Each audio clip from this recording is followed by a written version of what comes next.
nós temos que investir recursos onde as coisas dão certo, onde trazem resultados práticos e objetivos. E o agronegócio está provando sucessivamente, anos após anos, com mais incentivo ou com menos incentivos, que é uma alavanca importante, fundamental e vital para o desenvolvimento do país, para o crescimento da economia, para a geração de oportunidade de emprego que nós tantos precisamos. Não é novidade para brasileiro nenhum que o agronegócio é um dos principais setores da economia brasileira e um dos mais representativos do mundo. Hoje o país é o maior exportador mundial de café, açúcar e soja, o segundo maior de carne bovina e de frango, e o quarto em carne suína. O Brasil também é líder em produtividade agropecuária, tendo desde 1975 crescido mais de 400%, sendo que por ano cresceu na média de 3,2%, contra uma média mundial de 1,7%. O país claramente se destaca nesse setor, e possui grandes perspectivas para o futuro. Mas nem sempre as coisas foram assim, então vamos olhar juntos o que transformou o Brasil nessa grande fazenda. Nessa série diferente eu vou fazer 2 vídeos falando sobre o agronegócio no Brasil. Nesse vídeo eu vou relatar o desenvolvimento do agronegócio no país e como esse homem foi vital para a evolução do setor. No próximo vídeo eu vou mostrar o outro lado da moeda, as críticas e dados do setor de quem acredita que na verdade o agronegócio recebe muitos recursos e contribui pouco ao país. Mas se você também se interessa por empresas, negócios e principalmente economia, curte o vídeo, se inscreve e ativa as notificações. O canal é pequeno, então sua inscrição me apoia bastante. Aproveita também e assista os outros vídeos que eu já publiquei no canal.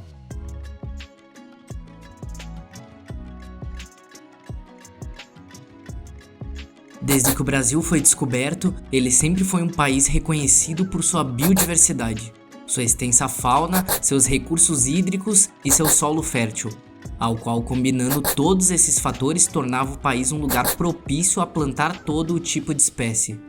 Se formos relembrar, antes mesmo da nação receber o seu nome, ela já era conhecida por fornecer pau-brasil para a Europa. O começo do desenvolvimento do país veio ligado com a agricultura, onde ainda na época do Brasil colônia foram introduzidas por portugueses no século XVI as primeiras mudas de cana-de-açúcar, onde acabaram se tornando grandes engenhos de açúcar. Na época, era produzido 2 tipos de açúcar, o mascavo, de coloração escura e destinado a ser vendido no mercado interno, e o branco, que era na sua maioria levado para o mercado externo. O trabalho era quase por inteiro feito por mão de obra escrava, a maior parte vindo da África. Esse ciclo do Brasil como maior destaque em produção e exportação de açúcar durou até o século XVII, já que na época o açúcar não era mais o principal produto a ser comercializado, já que o álcool, especialmente o etanol, podia ser produzido com a cana, além de que poderia ser usado a cana sem beneficiamento nenhum, como ingredientes em alimentos ou para consumo do gado, que são opções mais lucrativas. Nos anos de 1877 se começava outro ciclo, o ciclo da borracha. Nessa época, o Brasil já produzia látex e exportava, mas em números não tão significativos. Isso veio a mudar quando a demanda por borracha nos países industrializados começou a exigir grandes quantidades da matéria-prima. A região amazônica então acabou se tornando o principal polo, já que a região possuía grande quantidade da árvore seringueira, de onde era extraído o látex. Essa atividade acabou se revelando extremamente lucrativa, o que acabou fazendo a Amazônia ser uma região muito procurada, principalmente por habitantes do Nordeste, ao qual fugiam da seca e buscavam melhores condições de vida, acabando em empreendimentos para a extração de látex. Esse tipo de trabalho não exigia qualificação alguma e bastante força física. Esse ciclo foi tão importante que influenciou o Brasil na negociação com a Bolívia para a compra do estado do Acre e da construção de uma grande ferrovia, a Estrada de Ferro Madeira-Mamoré, para a logística da borracha.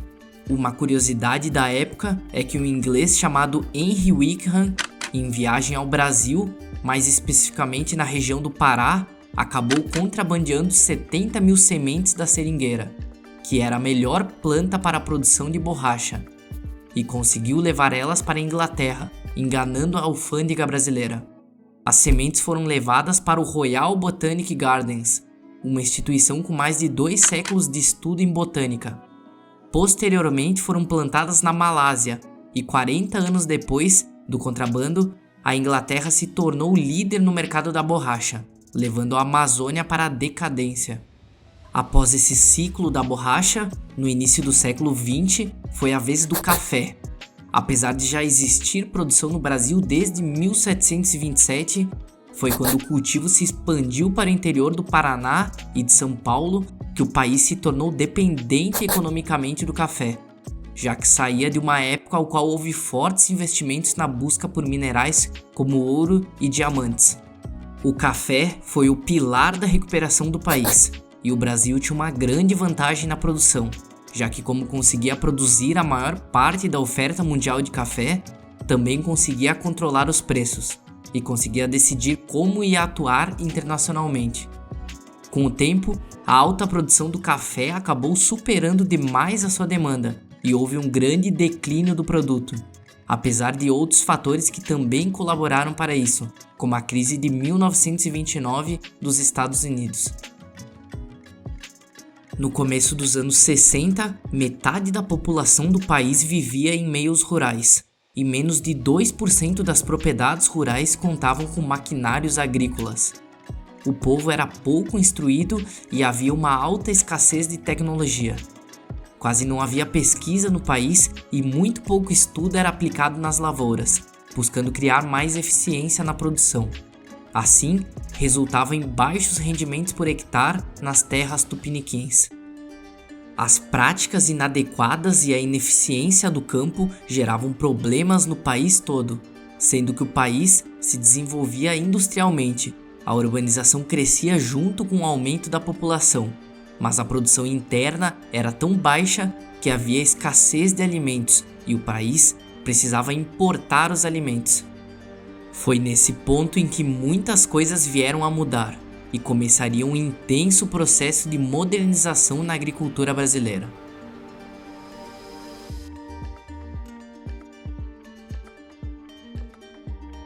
Na década de 60, o Brasil iniciou um forte plano de incentivos para acelerar e ampliar a indústria do país, o que levou a economia brasileira a ter um forte desenvolvimento e acabou incentivando a migração dos habitantes do meio rural para o meio urbano.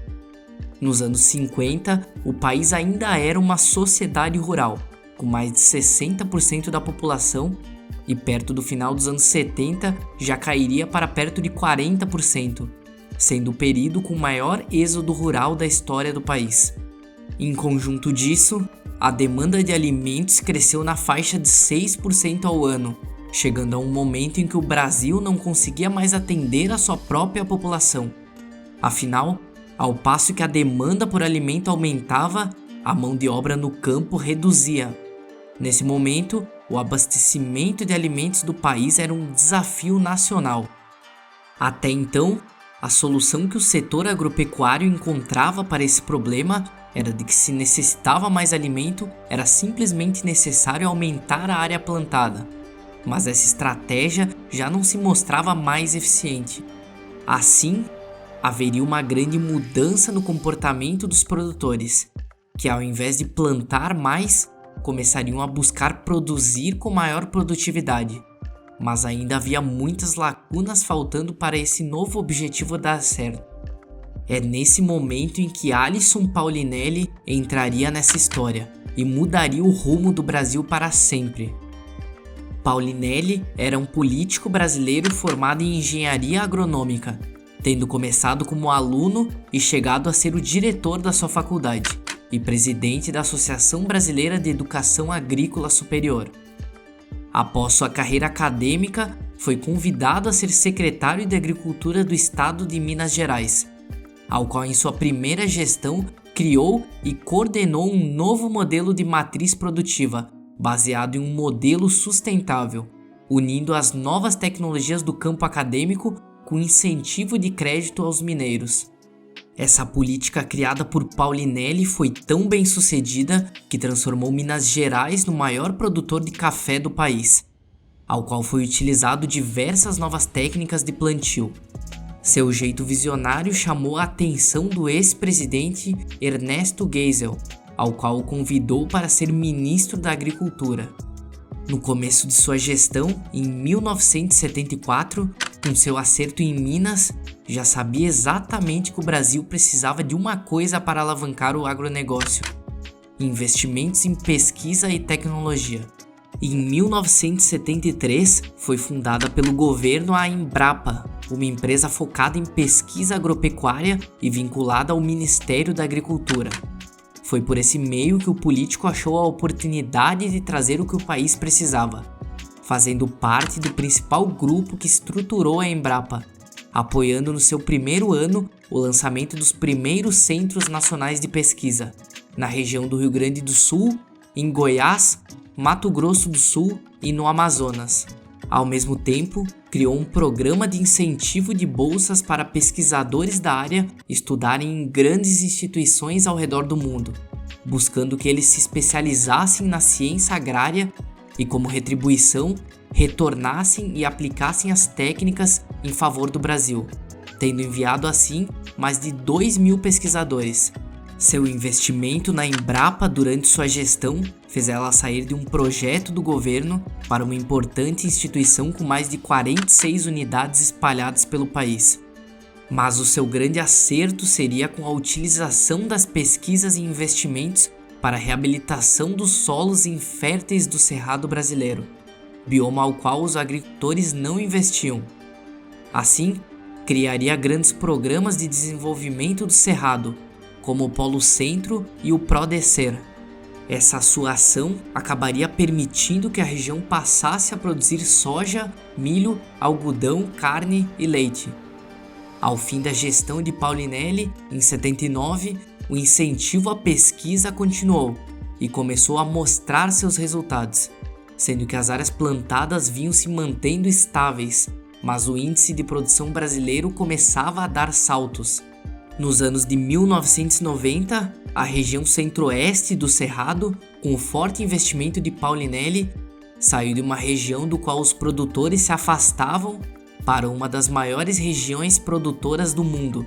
E o Brasil, de um país que dos anos 70 precisava importar alimentos, acabou se tornando autossuficiente e o maior exportador do mundo. Nos dias de hoje, estima-se que 60% de toda a produção de grão do país seja proveniente do Cerrado, e o bioma acabou se tornando um pilar da agricultura brasileira. A produção de grãos total do país do período em que Paulinelli teve sua gestão saiu de menos 40 milhões de toneladas para mais de 300 milhões nos dias de hoje, diferente das áreas plantadas do país, que menos do que duplicaram nesse mesmo período.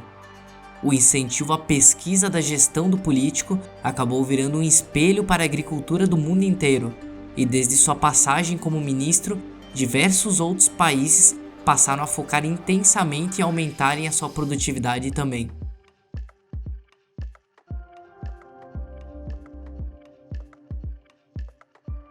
É claro, durante a trajetória da agricultura brasileira, outros fatores também incentivaram o desenvolvimento, podendo ser afirmado que uma combinação de fatores foram resultado disso. Em 1965 foi instituída uma lei que dava início ao Sistema Nacional de Crédito Rural. Essa abertura e a maior disponibilidade de recursos aos produtores foi e ainda é um dos principais instrumentos de incentivo, o que viabilizou a expansão agrícola e a possibilidade de investimentos essenciais para aumentar a eficiência produtiva. A evolução do maquinário no meio rural também fez um importante diferencial.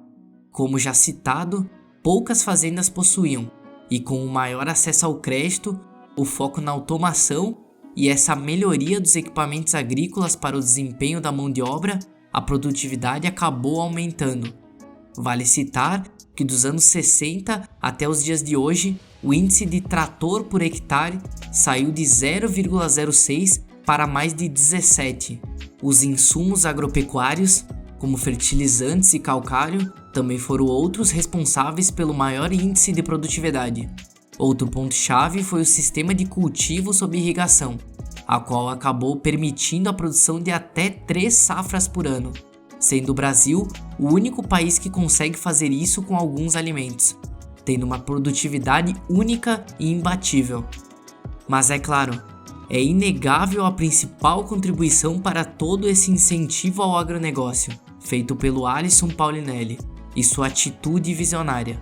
Em 2006, em reconhecimento de sua contribuição para a alimentação mundial, acabou ganhando o World Food Prize, uma espécie de Nobel da Alimentação. E em 2021 foi indicado ao Prêmio Nobel da Paz. O político acabou falecendo nesse ano de 2023, em junho, mas deixou seu legado e mudou o país.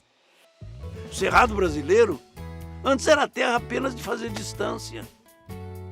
Se tinha um animal em 10 hectares e nada mais.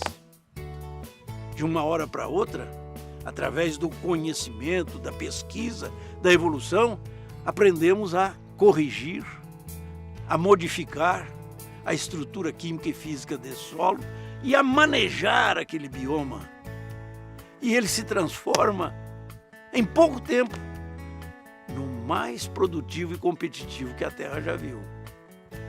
É um exemplo do que pode fazer o conhecimento.